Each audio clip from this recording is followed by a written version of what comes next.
Bismillahirrahmanirrahim. Assalamualaikum warahmatullahi wabarakatuh. Alhamdulillahi rabbil alamin. Wa bihi nasta'inu ala umuri dunya waddin. Wassalatu wassalamu ala ashrafil anbiya'i wal mursalin, Sayyidina wa maulana Muhammadin wa ala alihi wa sahbihi ajma'in. Ashhadu an la ilaha illallah wahdahu la syarika lah, Iyyahu na'budu wa iyyahu nasta'in, wa ashhadu anna Muhammadan abduhu wa rasuluhu al-mab'utsu rahmatan lil alamin. Subhanaka la ilma lana illa ma 'allamtana innaka antal alimul hakim. Qala rabbi shrah li sadri wa yassir li amri wahlul 'uqdatam min lisani yafqahu qawli. Rabbi ati nafsi hudaha wa zakkiha anta khairu man zakkaha anta waliyuha wa maulaha, thumma amma ba'du.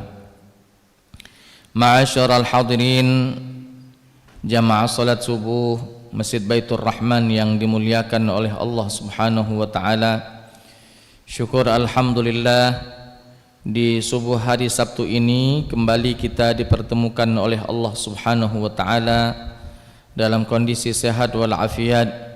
Salawat beriringkan salam semoga selalu tercurahkan kepada junjungan kita baginda Nabi besar Muhammad sallallahu alaihi wasallam. Bapak-bapak, ibu-ibu, hadirin wal hadirat yang dimuliakan oleh Allah Subhanahu wa taala. Pada 2 pekan yang lalu kita akhiri kajian tafsir kita pada surat Al-An'am ayat 108. Maka di subuh hari ini insyaallah kembali kita akan melanjutkan kajian tafsir kita di surat Al-An'am ayat 109, Al-An'am ayat 110 dan 111. Kalau memang memungkinkan waktu kita sampai Al-An'am ayat 112. Sebelum kita mencoba mengkaji, mentafsirkan ayat-ayat tersebut, alangkah baiknya jikalau kita baca terlebih dahulu ayat-ayat yang akan kita tafsirkan. A'udzu billahi minasy syaithanir rajim. Bismillahirrahmanirrahim. Wa aqsamu billahi jahda aymanihim la in ja'atuhum ayatun la yu'minunna biha.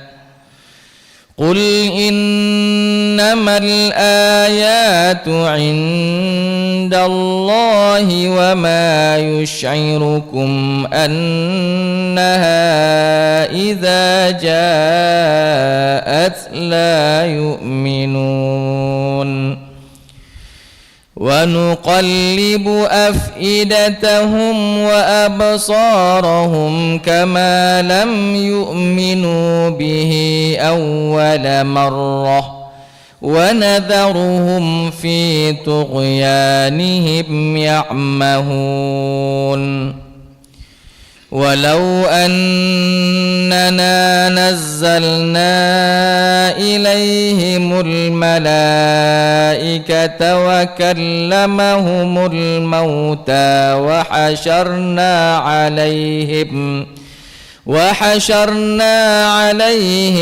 kulla syai'in qubulan ma kanu liyu'minu illa an yasha Allah walakinna aktsarahum yajhalun. وكذلك جعلنا لكل نبي عدوا شياطين الإنس والجن yuhi ba'duhum ila ba'din zukhrufal qawli ghurura walau syaa rabbuka ma fa'aluh fadharhum wa ma yaftarun. Ma'asyiral hadirin jamaah salat subuh Masjid Baitur Rahman yang dimuliakan oleh Allah Subhanahu wa taala. Di surat Al-An'am ayat 109 yang akan kita bahas di subuh hari ini, ketika berbicara pada ayat tersebut, di dalam tafsir Ibnu Katsir mengatakan bahwa ketika menceritakan wa aqsamu billahi jahda aimanihim, Ibnu Katsir mengatakan yaqulu ta'ala ikhbaran 'anil musyrikin. Allah Subhanahu wa taala berfirman menginformasikan tentang orang-orang musyrik yang ada di kota Mekah sebelum Nabi Muhammad hijrah ke Madinah. Innahum aqsamu billahi jahda aimanihim, sesungguhnya mereka bersumpah dengan sekuat-kuatnya sumpah bahwa mereka menginginkan agar supaya Nabi Muhammad sallallahu alaihi wasallam mendatangkan bukti-bukti atau mendatangkan mukjizat-mukjizat yang mereka bisa lihat secara kasat mata, dan mereka bersumpah ketika memang Nabi Muhammad sallallahu alaihi wasallam mampu mendatangkannya, maka mereka akan beriman kepada Allah Subhanahu wa taala dan beriman kepada Nabi Muhammad utusan Allah taala. Ma'asyiral hadirin, sebelum ayat ini diturunkan, Nabi sallallahu alaihi wasallam melewati sekelompok orang-orang kafir musyrik yang ada di kota Mekah, Pak. Mereka lalu memanggil Nabi sallallahu alaihi wasallam lalu mengatakan, "Ya Muhammad, wahai Muhammad, sesungguhnya engkau telah menceritakan kepada kami tentang perihal Nabi Musa, bahwa Nabi Musa memiliki tongkat, dan dengan tongkat itu dipukulkan ke batu, famfajrat min husnata asyrata aina. Tongkat tersebut dipukulkan di batu, hasil dari pukulan tongkat tersebut maka batu besar itu mengeluarkan 12 mata air. Begitu juga engkau telah menceritakan kepada kami tentang tongkat Nabi Musa yang dipukulkan ke lautan, maka terbelahlah lautan. Ada bukti mukjizat yang dimiliki oleh Nabi Musa yang dipertontonkan, yang diperlihatkan kepada umat-umatnya. Begitu juga dengan Nabi Isa, engkau telah menceritakan kepada kami wahai Muhammad bahwa Nabi Isa itu bisa menghidupkan orang yang telah meninggal dunia. Wa kallamahumul mauta, bisa menghidupkan orang yang mati dan bisa berbicara dengan orang yang sudah mati. Maka kata orang-orang kafir Quraisy kepada Nabi Muhammad, sekarang giliran kami untuk melihat tanda-tanda bahwa engkau betul-betul seorang nabi, tunjukkan kepada kami mukjizatmu. Maka Nabi sallallahu alaihi wasallam bertanya, memangnya kalian ingin melihat apa lagi? Mukjizat apa lagi yang kalian inginkan melihat dariku sehingga kalian beriman kepadaku dan kepada Allah Subhanahu wa taala? Mereka sepakat menjawab, "Ma ini bae Muhammad,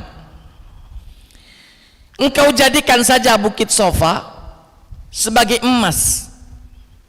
Ketika Bukit Sofa engkau jadikan sebagai emas, bukti bahwa ini mukjizat yang datang dari Allah untuk engkau, bahwa betul-betul engkau adalah seorang nabi. Ketika sudah jadi sofa menjadi emas, baru kami mau beriman." Kata Nabi Muhammad, "Apakah betul ucapan kalian itu? atu'minun nabi, apakah kalian akan betul-betul beriman kepadaku apabila Allah Ta'ala menjadikan Bukit Sofa sebagai emas? Mereka jawab, bala, pasti kami akan beriman kepadamu apabila Bukit Sofa sudah menjadi emas. Maka Nabi Muhammad sallallahu alaihi wasallam karena amat sangat menginginkan umat-umatnya ini beriman, apapun yang harus dikerjakannya, walaupun ini hak prerogatif Allah untuk menjadikan atau tidak menjadikan Bukit Sofa itu sebagai emas. Maka Nabi Muhammad mulai mengangkat tangan hendak berdoa kepada Allah, mengharapkan agar supaya Bukit Sofa itu menjadi emas. Maka seketika Jibril pun datang. Malaikat Jibril datang lalu menyampaikan kepada Nabi Muhammad tentang perihal isi hati orang-orang musyrik itu. Muhammad, seandainya engkau berdoa sofa, batu-batuan sofa itu semuanya menjadi emas, lalu sudah jadi emas Bukit Sofa, mereka tidak beriman, maka mereka akan diazab oleh Allah Subhanahu wa ta'ala. Dan azab ini bukan sembarang azab. Azab ini mereka akan tertimpa azab yang mana azab ini belum pernah ditimpakan sebelum engkau, dan belum pernah dan takkan pernah juga ditimpakan setelah engkau. Artinya ini khusus untuk umat kau baik, kena azab gara-gara minta sofa jadi emas tapi tidak galak beriman. Nah sekarang terserah engkau wahai Muhammad, kata Jibril, terserah engkau masih tetap ingin berdoa menjadikan emas itu, menjadikan Bukit Sofa itu menjadi emas, dan konsekuensinya apabila umat-umatmu ini yang meminta tadi ini tidak mau beriman setelah itu jadi emas, maka akan diturunkan azab datang dari Allah Subhanahu wa ta'ala. Atau engkau biarkan saja, berdoa saja agar supaya mungkin nanti ada yang mendapatkan hidayah dari Allah Subhanahu wa ta'ala walaupun Bukit Sofa tidak jadi emas. Mendengarkan cerita Jibril alaihissalam, Nabi Muhammad lalu memilih, aku memilih biarkan saja, tunggu kalau baik di antara mereka ada yang beriman. Nabi tidak mau mengambil resiko besar, Pak. Kenapa? Karena berdoa, ya Allah jadikanlah Bukit Sofa sebagai emas, mudah Pak.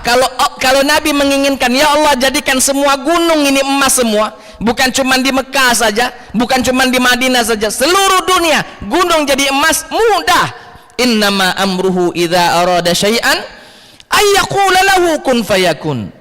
Cuman tadi dampaknya apabila sudah yang dipinta mereka telah ditatangkan tapi mereka tidak mau beriman, nah akan diturunkan azab, yang mana azab ini dalam sebuah hadis yang lain mengatakan tidak akan ditemui oleh orang-orang setelahmu dan tak pernah ditemui oleh orang-orang sebelummu. Saking dahsyatnya azab yang Allah akan turunkan apabila Nabi tetap berdoa dan menjadikan sofa menjadi emas tapi mereka tidak beriman.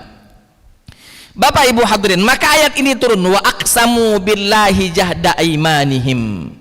Mereka bersungguh-sungguh bersumpah atas nama Tuhan-Tuhan mereka bahwa mereka ini la in ja'athum ayatun, seandainya datang mukjizat untuk Nabi Muhammad sallallahu alaihi wasallam yang mereka lihat dengan mata kepala mereka, apa kata mereka? La yu'minun nabiha, mereka pasti akan mengimani Nabi Muhammad sekaligus mukjizat yang diturunkan kepadanya. Apa kata Allah? Qul innamal ayatu indallah. Katakan Muhammad bahwa tanda-tanda kebesaran Allah, mukjizat-mukjizat itu semuanya hak prerogatif Allah, dari sisi Allah.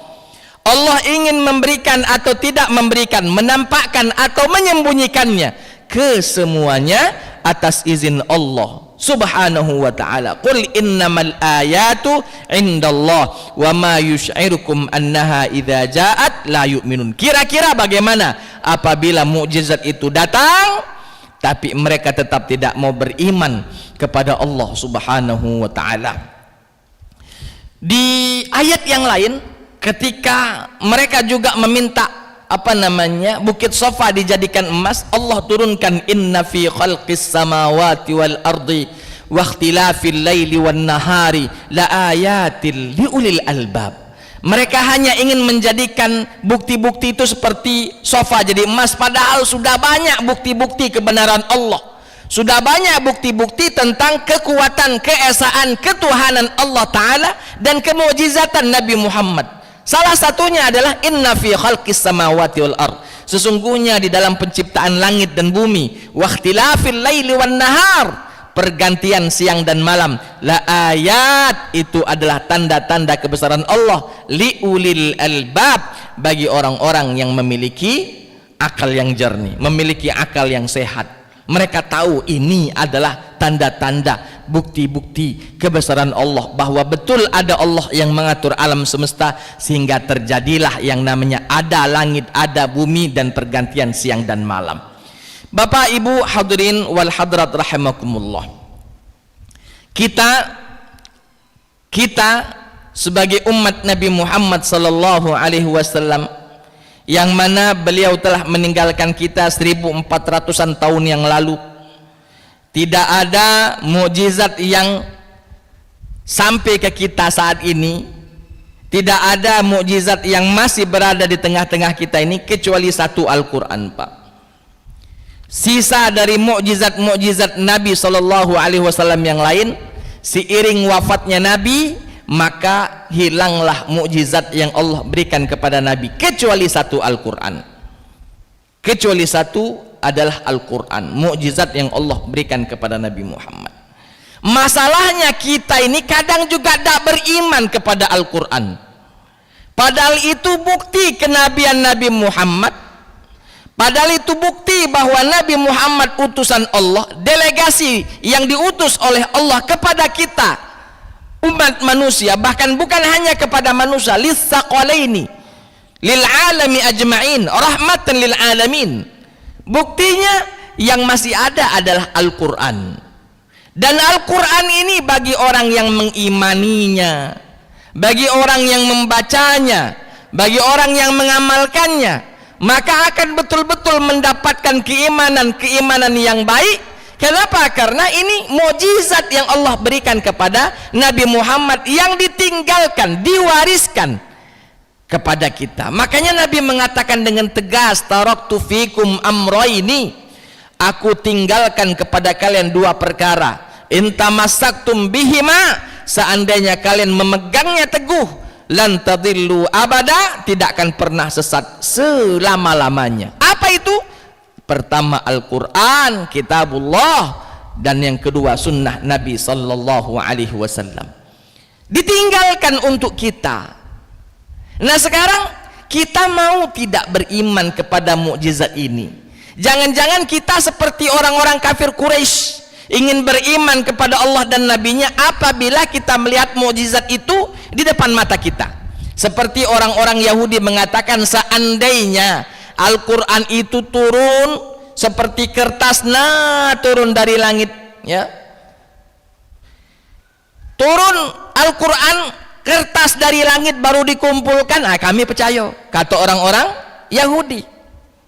Kenapa? Karena mereka ingin mempercayai yang namanya mukjizat apabila kasat mata, mampu dilihat, mampu dicerna oleh mata. Sedangkan Al-Quran, Pak, tidak turun seperti kitab-kitab suci yang lain.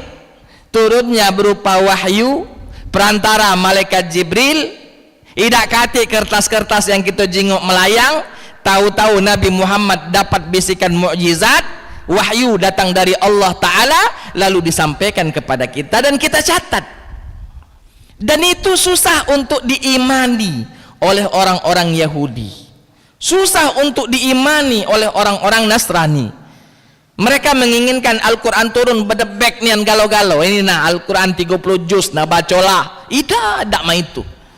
Ayat demi ayat. Ya, momentum pertama turun Iqra bismi rabbikal ladzi khalaq, surat Al-Alaq ayat 1 sampai 5. Setelah itu surat Al-Muddatsir, sudah itu surat Al-Muzammil, lalu dilanjutkan ke sampai ayat terakhir yang Allah turunkan kepada Nabi Muhammad sallallahu alaihi wasallam. melalui perantara Jibril, tanpa ada sedikit pun tulisan, tanpa ada sedikit pun kertas yang menjadi bukti bahwa Nabi Muhammad diberikan kitab suci oleh Allah berupa Al-Quran. Itu sulit untuk diimani oleh orang-orang Yahudi dan orang-orang Nasrani.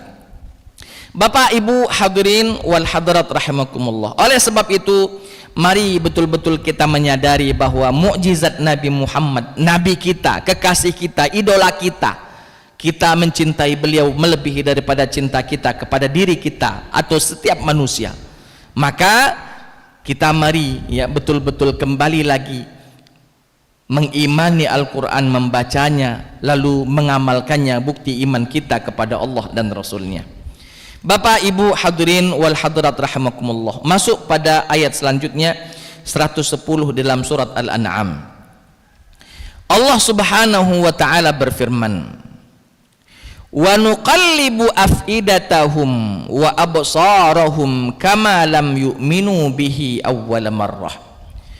Allah Subhanahu wa taala mengatakan, dan kami memalingkan hati-hati dan penglihatan mereka seperti mereka belum pernah beriman kepada Al-Quran sama sekali, padahal mereka tahu bagaimana proses turunnya Al-Quran. Tapi kami nuqallibu afidatahum, kami palingkan hatinya, kami palingkan penglihatannya, seakan-akan tidak pernah dengar, seakan-akan tidak pernah tahu tentang Al-Quran. Saking kosongnya hati mereka tentang iman kepada Al-Quran itu sendiri. Orang yang hidup di zaman Nabi, Pak, mau beriman tidak beriman, setidaknya dia tahu bahwa ada bacaan yang diajarkan oleh Muhammad, ada katanya kitab suci, surat-surat, ayat-ayat yang Tuhan turunkan kepada Muhammad. Tidak mungkin dia tidak tahu itu. Mohon maaf, teko Abu Lahab, Pak, teko Abu Lahab ketika turun tabat yada Abi Lahab wa tab, tahu kalau ayat dan surat itu turun untuk dia. Cuman tadi karena tidak percaya, sengeknya baik. Karena tidak percaya, disenyumi saja. Sudahlah Muhammad, setelah kau nak 1000 tabat yada lagi, lajulah. Kenapa? Karena dia tidak mau beriman. Karena dia tak mau beriman, jadi ketika turun ayat, enggak, lewat saja, Pak, lewat saja. Hati tidak menerima, telinga tidak mau mendengar. Bukan masuk telinga kanan keluar telinga kiri, Pak, bukan. Kalau masuk telinga kanan keluar telinga kiri, mungkin ada sisa yang lekat, Pak. Ini masuk telinga kanan, mantul lagi. Dak katik yang betul-betul lekat di dalam otaknya ini, dalam pikirannya ini. Oleh sebab itu, ma'asyiral hadirin, saking kosongnya hati mereka dari Al-Quran, dari mukjizat-mukjizat yang Allah turunkan kepada Nabi Muhammad di tengah-tengah mereka, Allah Ta'ala mengatakan, wa nuqallibu afidatahum, kami balik. Artinya kami balik, Pak. Tadinya dia mendengar, dibalik seakan-akan tak pernah mendengar. Tadinya dia melihat, dibalik seakan-akan tidak pernah melihat. Beda kalau kalimat bukan nuqallib, kami balik, berarti memang tidak pernah dengar, memang tidak pernah nyingok. Karena mereka pernah melihat dan pernah mendengar, maka kalimat wa nuqallibu. Makanya para ulama bahasa ketika memperhatikan kata-kata, pemilihan kata dalam Al-Quran luar biasa, Pak. Contoh ayat ini, wa nuqallibu afidatahum, kami balikkan hatinya. Artinya tadinya mereka mendengar, seret dibalik seakan-akan tidak pernah mendengar. Tadinya dia tahu, kami balik seakan-akan dia tidak tahu. Saking kosongnya hatinya dari mukjizat-mukjizat yang Allah turunkan kepada Nabi Muhammad di hadapan mereka. Wa nuqallibu afidatahum wa absarahum kama lam yu'minu bihi awwal marrah. Seperti dia belum pernah beriman sedikit pun dengan kitab suci, dengan Nabi, dengan Allah Ta'ala, walau sedikit. Tidak pernah beriman. Maka kata Allah, wa nadharuhum fi tughyanihim ya'mahun. Kata Allah Ta'ala, kami biarkan mereka dalam bergelimangan dosa-dosa, kesesatan yang mereka lakukan, kami biarkan. bukan artinya dibiarkan begitu saja lalu tidak ada konsekuensinya, Pak.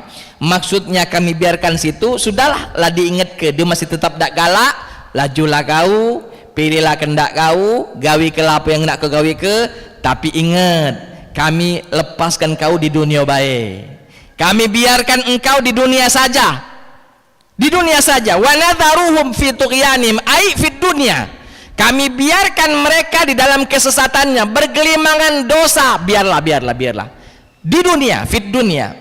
Tapi di akhirat, Pak, tidak ada yang luput dari audit Allah Subhanahu wa ta'ala. Semua amalan diaudit, semua amalan dihitung, semua amalan akan diabsahkan. Ini benar, ini salah, ini sesuai, ini tidak sesuai, ini diterima, ini ditolak. Di akhirat semuanya, tidak sedikit pun amalan kecuali masuk pada sistem auditor, diaudit semuanya, Pak.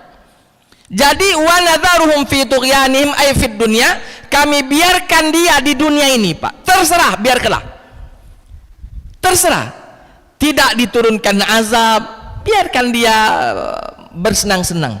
Karena memang Nabi SAW berdoa kepada Allah agar supaya umat ini, orang yang hidup di masa Nabi Muhammad sampai umat Islam habis di akhir zaman nanti, memang Nabi berdoa, ya Allah, jangan engkau siksa umat ini ya ketika mereka masih hidup, biarlah dia hidup ini, sudah, lepaskanlah. Yang beriman beriman, tidak beriman biarkanlah. Kenapa? Siapa tahu yang tidak beriman ini ujung-ujungnya beriman. Maka Nabi memilih, sudah, tidak usah diturunkan azab seperti mana nabi-nabi sebelumnya. Coba lihat bagaimana kaum Nabi Nuh ketika sudah berdakwah door to door, ya, sudah mengajak, masih tak mau. 950 tahun, Pak, Nabi Nuh berdakwah. Bukan umur Nabi Nuh 9,5 tuh. Masa Nabi berdakwah, masa Nabi Nuh berdakwah di tengah-tengah kaumnya 950 tahun. Hampir 1 milenial itu, Pak. 950 tahun, 9 abad setengah Nabi Nuh berdakwah. Bapak Ibu tahu berapa jumlah pengikut Nabi Nuh di zamannya? Dikisahkan hanya 80-an orang yang masuk beriman kepada Allah dan kepada Nabi Nuh dari 950 tahun tersebut. Allahu Akbar. Lah sudah diajak masih baik. 950 tahun Nabi Nuh berdakwah, cuma 80-an yang beriman. Artinya per 10 tahun, Pak, kurang lebih 11 sampai 12 wong yang masuk per 10 tahun. Allahu Akbar. Memang sabar Nabi Nuh ini, mendak sabar laju gelah. Tapi ujung-ujungnya Allah sendiri mengatakan, sudah Nuh, biarkanlah, dakati lagi yang nak beriman sama kau, sudah tiba waktunya kita mengazab, sudah jadilah. Sekarang buatlah kapal, ya. Wasna'il fulka bi'ayunina, buatlah kapal, bahtera, kami akan awasi mak mano caronyo, buatlah kapal.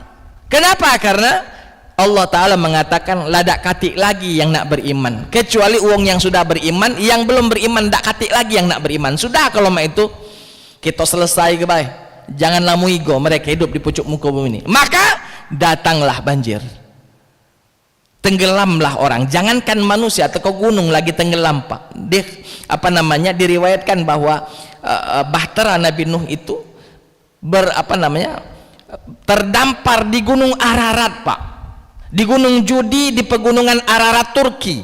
Terdampar, itu terdampar artinya lo surut menurut dia, tapi masih di pucuk gunung. Pikirlah, saking tingginya air pada waktu itu.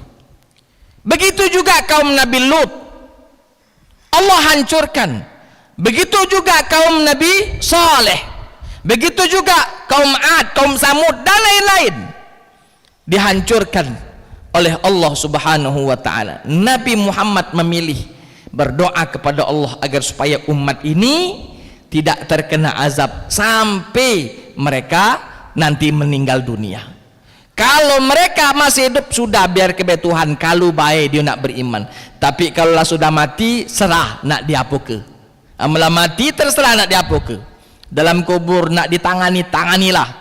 Dalam kubur nak disiksa-siksanya. Baru dikubur, belum di padang mahsyar dan lain sebagainya. Oleh sebab itu, ini adalah ayat ini menceritakan kepada kita bahwa pentingnya kita menyadari bahwa iman itu harus setelah kita dengarkan apa yang telah disampaikan, diamalkan agar supaya tidak termasuk kalimat wa nuqallibu afidatahum wa basarahum kama lam yu'minu bihi awwal marrah. Kami balikkan hati dan penglihatan mereka, ya, seperti mana mereka tidak beriman sebelumnya, ya. Mereka mendengar dibalik seperti mana mereka tidak mendengar. Mereka pernah melihat dibalik seperti mana mereka tidak pernah melihat. Mereka mengetahui dibalik oleh Allah hatinya sehingga mereka seakan-akan tidak mengetahui. Dan hati-hati, wa nadharuhum fi tughyanihim ya'mahun. Allah Subhanahu wa taala akan membebaskan, membiarkan kita orang-orang yang tidak mau beriman, dibiarkan saja fi tughyanihim, di dalam kesesatan mereka. Tapi ingat, hanya di dunia, hanya di dunia. Di akhirat lain cerita, di akhirat lain cerita. Karena di dunia ini kan memang darul ibtila, dunia ini adalah tempat kita diuji. Wal akhiratu darul jaza, adapun akhirat adalah tempat kita diberikan imbalan. Di dunia diuji, kita lulus beriman, beramal, di akhirat diberikan balasan surga. Di dunia diuji, tidak lulus, tidak galak beriman, tidak galak taat, jauh dari Allah, sudah di akhirat juga diberikan siksanya. Kenapa? Karena di dunia dia senantiasa tidak beriman kepada Allah Subhanahu wa taala.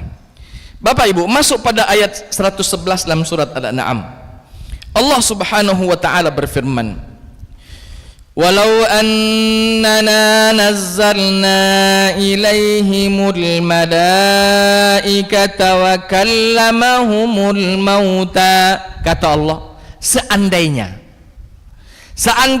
kami menurunkan kepada mereka yang belum beriman itu, kafir Quraisy itu, al-malaikah, malaikat kami turunkan di tengah-tengah mereka sebagai bukti. Malaikat itu ngomong, ini betul Muhammad ini utusan Tuhan, bahwa betul Allah itu Esa, tiada Tuhan kecuali Allah. Allah itu bukan Lata, bukan Uzza, bukan Manat, bukan Hubal dan lain-lain.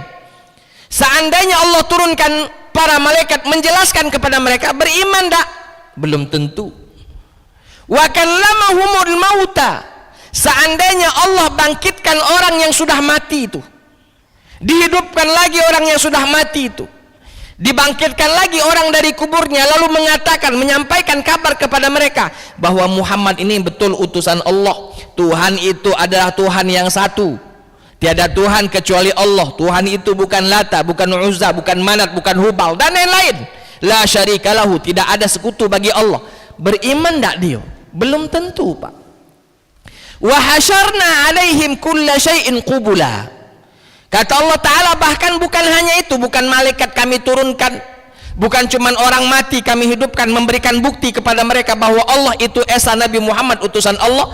Juga kata Allah Ta'ala, wa hasyarna alaihim kulla syai'in qubula, bahkan kata Allah Subhanahu wa Ta'ala, kami kumpulkan pula segala sesuatu yang ada di hadapan mereka itu untuk mengatakan bahwa betul Muhammad itu utusan Allah, tiada Tuhan kecuali Allah. Allah itu bukan Lata, bukan Uzza, bukan Manat, bukan Hubal yang mereka percaya, yang mereka yakini itu.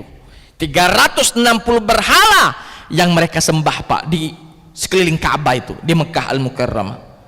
Seandainya itu semua Allah keluarkan, Allah hadirkan di hadapan mereka, malaikat turun ngunjuk tahu, uang yang mati dibangkitkan lagi dari kuburnya ngunjuk tahu, bahkan orang-orang semua yang ada di depannya berbicara di hadapan mereka bahwa Allah itu Esa, Nabi Muhammad betul utusan Allah. Beriman tak dia?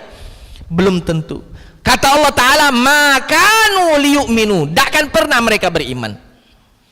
Karena Allah tahu Pak isi hati manusia. Kalau kita tidak pacak kita ngomong cak itu karena kita atas dasar asumsi. Tapi Allah Ta'ala maha tahu apa yang ada di hati manusia, apa yang terdetik di dalam jiwa manusia, apa yang mereka pikirkan di dalam otak mereka. Allah tahu semua Pak, Allah tahu semua. Maka wajar jika Allah yang maha tahu memvonis mereka, maka liyu'minu, mereka takkan beriman. Itu hak Allah memvonisnya karena memang Allah tahu. Kalau kita tidak pacak memvonis Pak. Contoh, ada orang-orang yang hidup di sekitar kita yang tidak mau, tidak beriman, yang tidak seakidah, lalu kita sampaikan, kita dakwahkan, dia tidak galak, sudah tidak usah didakwah ke, dia tidak galak Islam. Nah, kita tidak pacak memvonis itu. Kenapa? Karena kita tak tahu isi hati orang yang kita ajak, kita tak tahu isi hati orang yang kita dakwahi. Maka kita hanya dituntut untuk berusaha, mencoba, menjelaskan. Mungkin saja nanti ada secerca titik cahaya yang menerangi jiwanya sehingga dia ingin atau mau, rela untuk masuk ajaran agama Islam. Kalau kita tidak pacak itu Pak, tidak bisa kita memvonis seseorang, sudahlah dosa didakwai lagi wong itu lah ngeyel nian, nak didakwahi sama baik.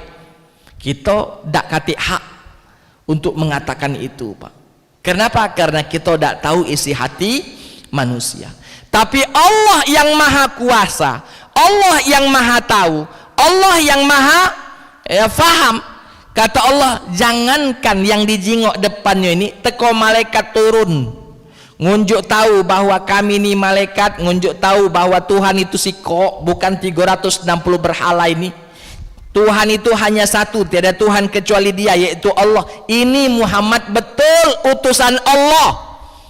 Beriman tak? Kata Allah, tidak beriman. Kenapa Allah vonis mereka tidak akan beriman orang kafir itu? Karena Allah tahu isi hati mereka. Lalu orang-orang yang sudah mati ini dibangkitkan dari kuburnya. Mungkin dia tidak percaya Pak kalau yang dari langit turun misalnya, ini pasti sihir Muhammad. Anggap dia tidak percaya. Sudah, sekarang mak ini baik, kami akan bangkitkan orang yang sudah mati, tinggal tunjuk kuburan mano misalnya. Kau percaya sama siapa? Aku percaya sama mak aku. Payo kita ke kuburan mak kau. Mana kuburan mak kau ini? Bismillah, bangkit atas izin Allah. Dia bangkitkan, tanya. Lalu maknya ngomong, nak betul Tuhan itu satu, tiada Tuhan kecuali Allah. Ini Muhammad betul utusan Allah. Percaya dak uang tadi? Tetap dak percaya Pak. Pakam Muhammad sihir kau, teko mak aku pacak kau bangun ke dari kuburnya. Dak akan percaya. Kenapa Allah vonis? Karena Allah tahu isi hati mereka. Nah apa baik? Tidak akan beriman. Teko ronto langit ini. Karena memang mereka tidak mau beriman, maka tekoronto bumi ini, ronto langit ini tidak akan beriman. Ya, maka kata Allah Subhanahu wa taala, "Makanu liyu'minu illa ayyasha Allah." Mereka tidak akan pernah beriman. Seandainya pun mereka beriman atas dasar keinginan Allah taala.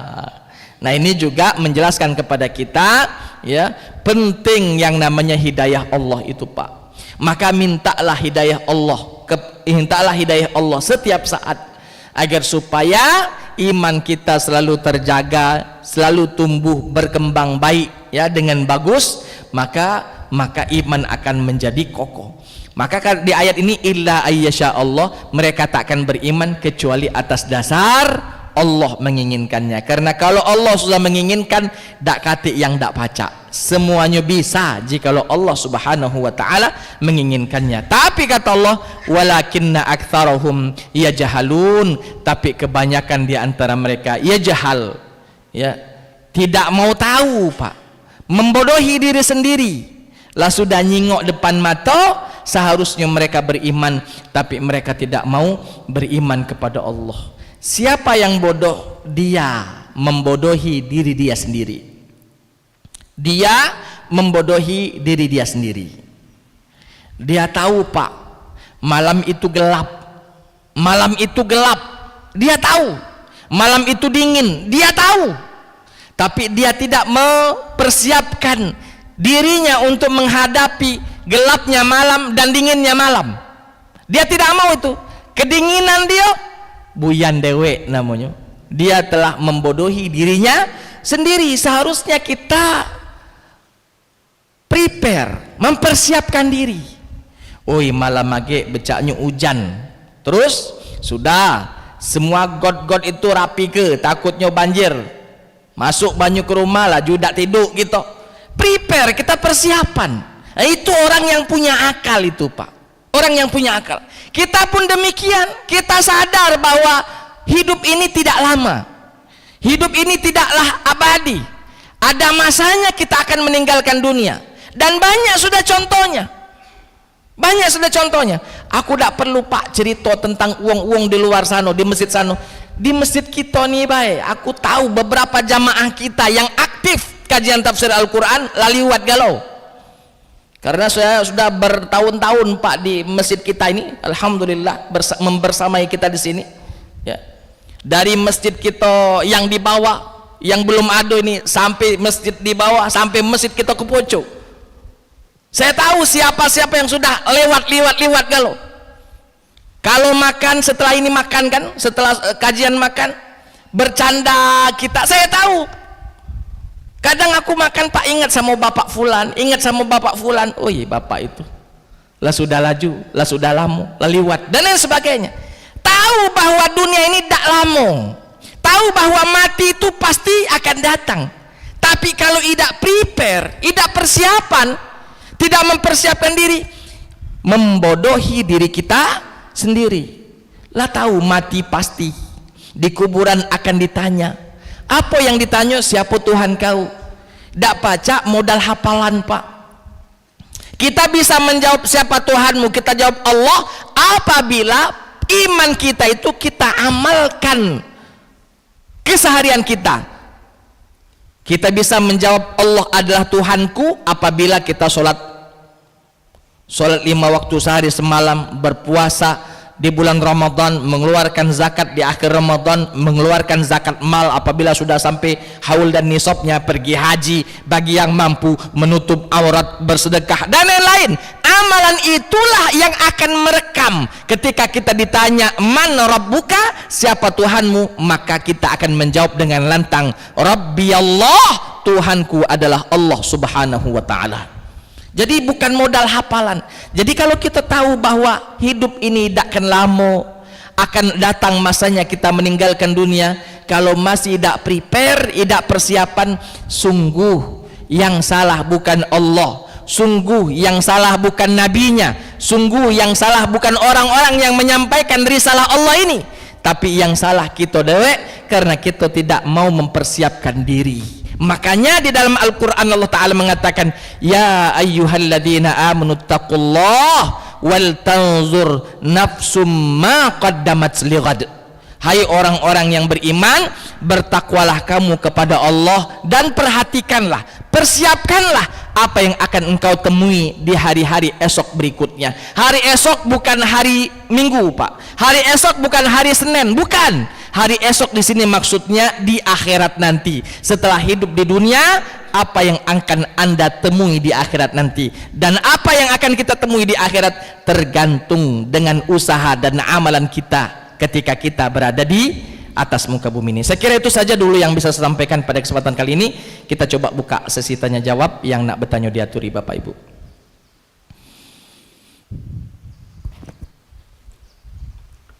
Silakan Bapak.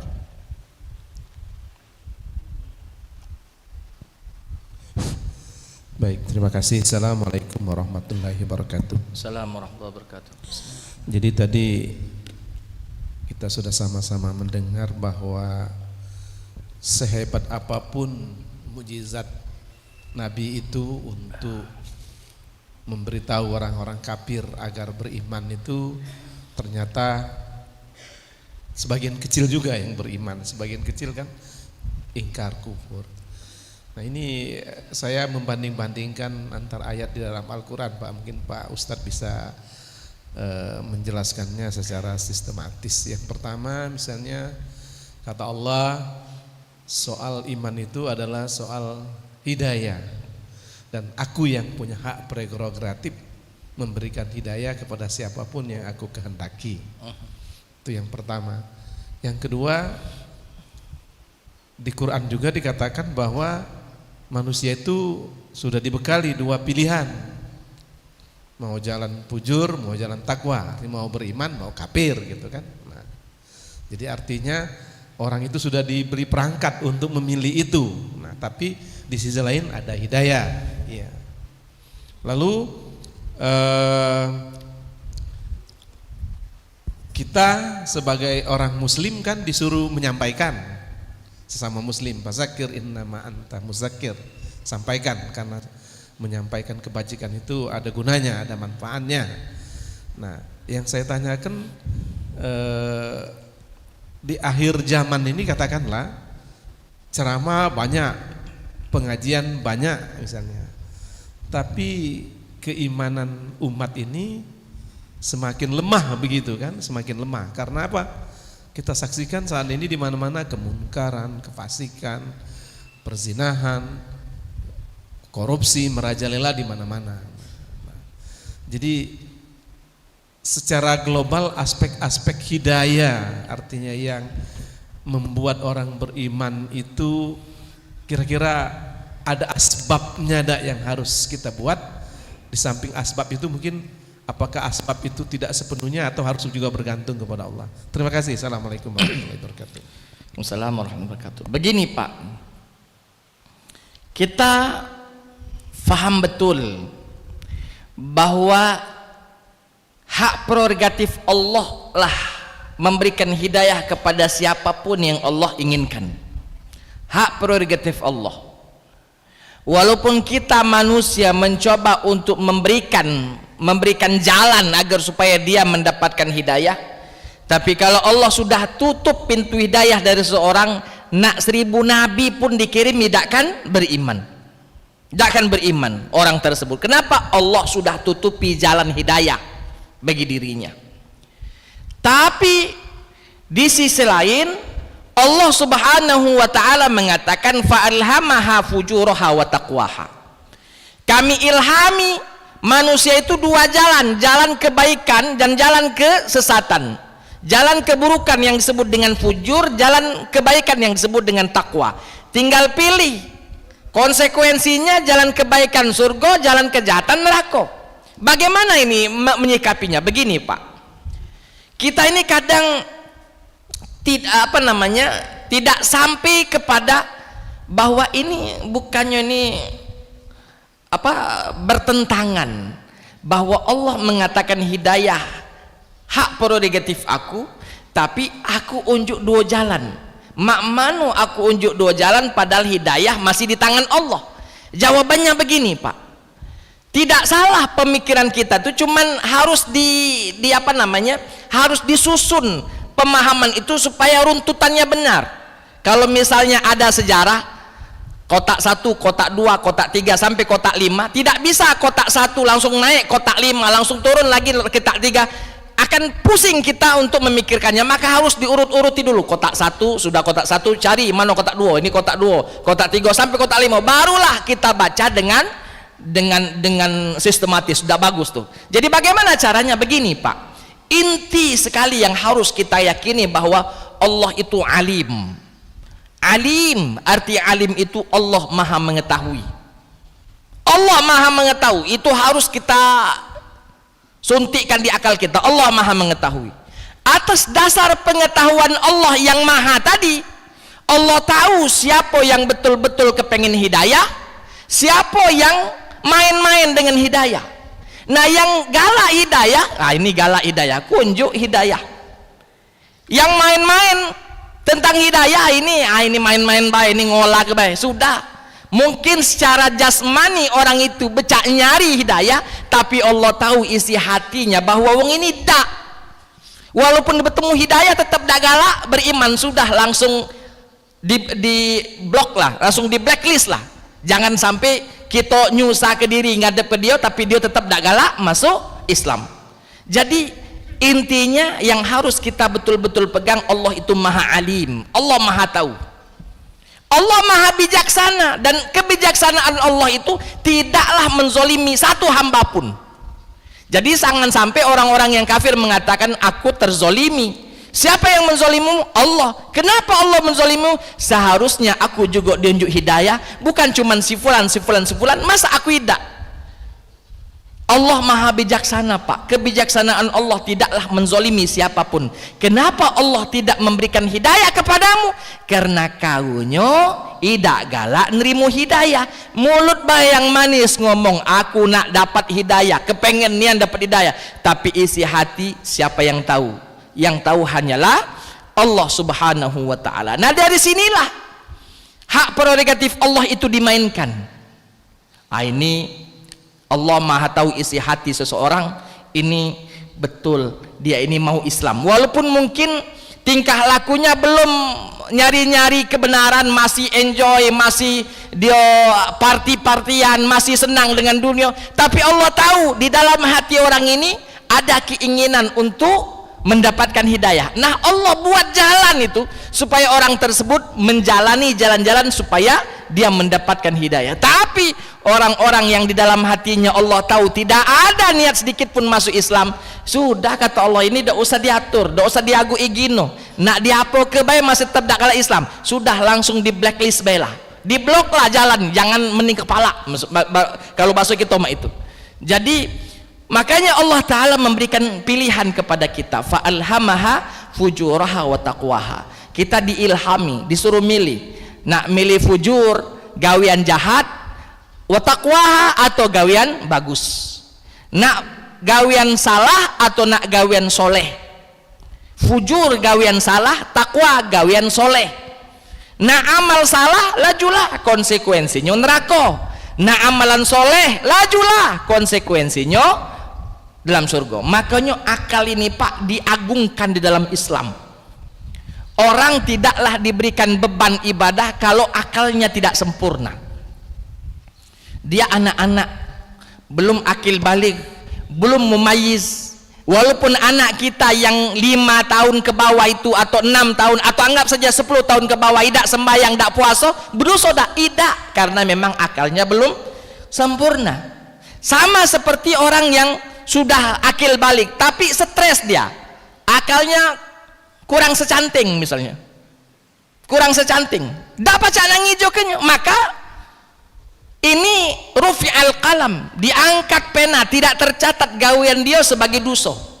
Kenapa? Akal itu penting. Makanya fa'alhamaha fujuraha, kami berikan sarananya. Apa sarannya? Ini nih, otak nih, akal. Allah berikan kita nih akal, dan yang diberikan akal bukan cuman ketua masjid, Pak.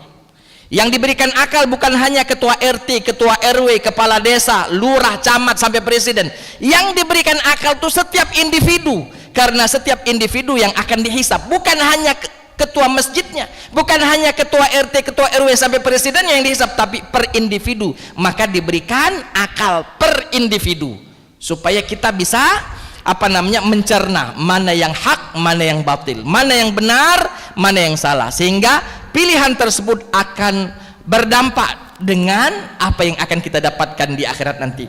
Kita memilih perbuatan salah, ya sudah, konsekuensinya jangan ditolak, terimalah, kau harus masuk neraka karena amalan salah yang digawikan. Tapi kalau kita ngawi ke amalan soleh, silahkan, konsekuensinya jangan ditolak, kau akan dimasukkan ke dalam surga karena di dunia engkau beramal soleh. Jadi begitu urutannya. Kita harus tahu dulu bahwa semua itu atas dasar Allah maha tahu. Wa mallahu bizallami lil abid. Allah tak akan pernah melakukan kezaliman sedikit pun kepada hambanya. Jadi jikalau ada kita misalnya berdakwah, Cak Nabi Nuh berdakwah 950 tahun, umatnya masih beda galak berdakwah, dak galak be masuk Islam, kita dak pacak nak nyala ke Tuhan, juga dak pacak nak nyala ke Nabi Nuh alaihissalam.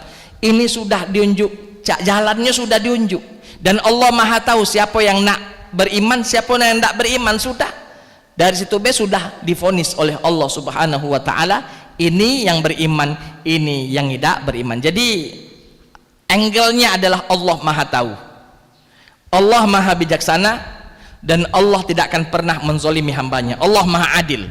Nah, ketika angle itu sudah kita dapatkan, maka bawahnya itu lemak ngurutnya, lemak menyusunnya, nyusunnya lemak. Kenapa? Karena atas dasar yang di atas itu menjadi payung amalan-amalan atau pemikiran kita setelah itu. Wallahu a'lam bishawab. Itu satu.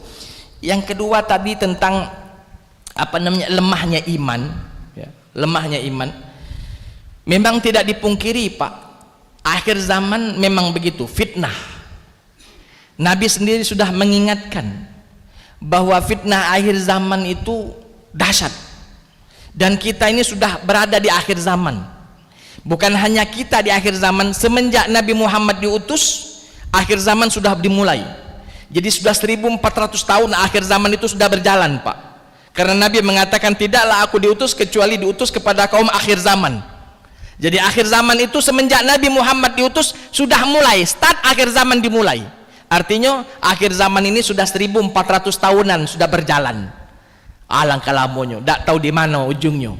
Sisip dikit ujungnya sampai 1500 baik. Inilah sudah 1400, bisa jadi tinggal 100 tahun lagi akhir zaman akan berakhir. Karena sudah pasti kita akhir zaman. Jadi memang fitnah akhir zaman itu dahsyat, Pak. Dahsyat. Jangankan jauh-jauh, Pak, urusan teknologi saja. Saya dulu di Madinah nulis tulisan akhir untuk kalau sekarang bisa dibilang skripsi lah. Tidak mudah-mudah nyari data. Saya telepon kawan-kawan saya di Indonesia, tolong carikan buku ini, nanti saya kirimkan uangnya, ongkosnya aku kirim, kunjuk juga untuk kau, upah nyari buku. Zaman sekarang, Pak, asli mudah nian, cukup muka laptop, buka website mano, jurnal mano dibuka, buku-buku ada yang namanya maktabah, perpustakaan, nak perpustakaan Arab ada, perpustakaan Indonesia, Inggris ada. Mudah nih zaman sekarang, dan kemudahan itu pasti ada plus minusnya. Kalau bahasa Arabnya ada salbiatnya, ada ijabiatnya, ada minusnya, ada plusnya. Zaman dulu, Pak, handphone itu di rumah, kalau nelpon ke rumah. Zaman sekarang handphone sudah di saku, bahkan handphone sudah sekarang di telinga, Pak. Nah, lagi duduk-duduk main ini tinggal pencet ngomong. Nah, wong gila tuh, bukan gila, dia lagi ngomong, ya. Zaman sudah canggih, dan sekali lagi pasti ada plus minusnya, ada ijabiat dan ada salbiatnya. Dan salah satu dari salbiatnya atau yang kita sebut dengan minusnya, mudahnya menyebar perbuatan dosa. Karena dosa ini, Pak, ibarat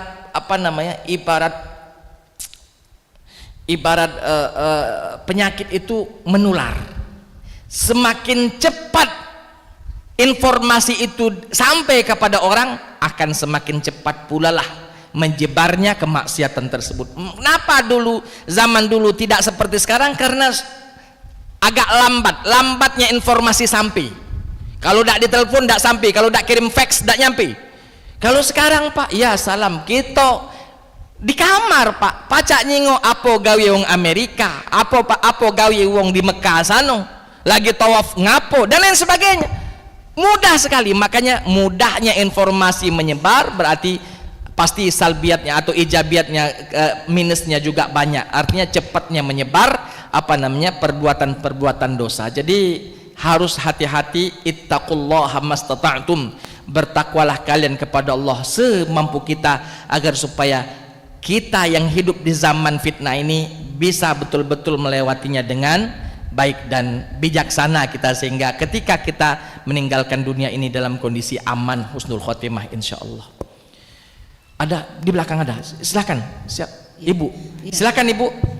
Terima kasih, Ustaz. Assalamualaikum warahmatullahi wabarakatuh. Assalamualaikum warahmatullahi wabarakatuh. Mohon maaf dan mohon ampun pada Allah kalau pertanyaan ini agak sebagai orang awam gitu, mungkin kalau seandainya salah.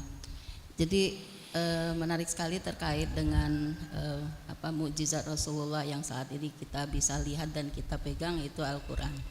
Kita tahu bahwa dalam pelajaran sebelumnya diketahui bahwa Al-Quran itu diturunkan secara beransur-ansur selama 22 tahun, 2 bulan dan 22 hari. ada surat yang diturunkan di Mekah yang kalau tidak salah ciri-cirinya adalah suratnya itu pendek-pendek yang berisikan tentang perintah keimanan kepada Allah, sedangkan ada Madaniyah yang suratnya panjang-panjang.